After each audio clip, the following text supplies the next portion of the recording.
Before James Gunn gives us his version of the DC universe, we've got some leftovers of the old DCEU that we've got to sit through. And the DCEU ain't going out quietly. It ain't going out without giving us yet another letdown. Shazam! Fury of the Gods is a classic case of sequelitis. A sequel that just cannot capture what made the first film so good. And in the case of Shazam, it's that endearing charm and the fun spark, as well as, you know, the compelling main character and that emotional journey they're going on.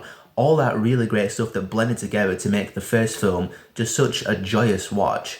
Not present in Fury of the Gods. Billy Batson this time around is trying to keep the Shazam family together because they're all kind of drifting apart, wanting to do their own thing. It's a classic family type story where the dad character is keeping all the kids together because they're growing up and doing their own stuff. The only comparison I can think of, I don't know why, is Cheaper by the Dozen 2.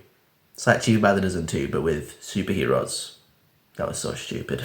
And that does feel like a natural progression for Billy Batson from the first film when he finds his family in his adopted brothers and sisters and mother and father.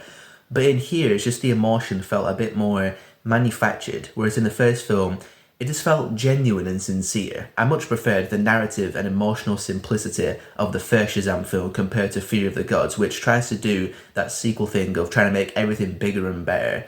And you have Shazam and the Shazam family fighting the Daughters of Atlas and these massive dragons. Plot-wise, the film is pretty much a generic superhero film. You've got the bad guys who want the power back, and then at the end of the film, they kind of take over the city, and there's these CGI things that come out the floor, everyone's scrambling to get away from them. You have that dialogue where someone says, you gotta get as many people to safety as possible. Pretty standard superhero film type flair. Also, the Shazam character, Zachary Levi, annoyed me in this film. He got on my nerves. Most of his dialogue is him just talking really, really fast and scrambling words together and trying to come across as a young guy in a man's body.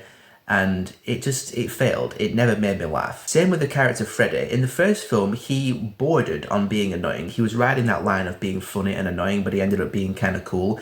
But in this one, his whole shtick of being the awkward, nerdy character whose voice breaks and he just talks really loud and really fast all the time, it got on my nerves. None of the comedy in this film worked for me, apart from one line. There's one line, funnily enough, from Lucy Liu, talking about Gatorade. That got one chuckle out of me. But that's it. Then we get to the end of the film, and it looked like the film was about to do something really ballsy. And I was sitting there going, there is no way they're doing this right. There's no way they're actually doing this. And I was about to give the film some points for actually going an unexpected way with the ending, but then they chicken out and they don't do it. By far the best part of this film, Rachel Zegler. I actually kind of liked her character and what she was going through, but also her performance in the film was quite good. I'm really pleased to see that West Side Story wasn't a fluke, and between that film and this film, it looks like she's here to stay and that she's a legit actress, so that genuinely made me happy. So yeah, Fury of the Gods, another letdown for the DCEU, which I can't say it surprises me because I'm so used to being disappointed by the DCEU.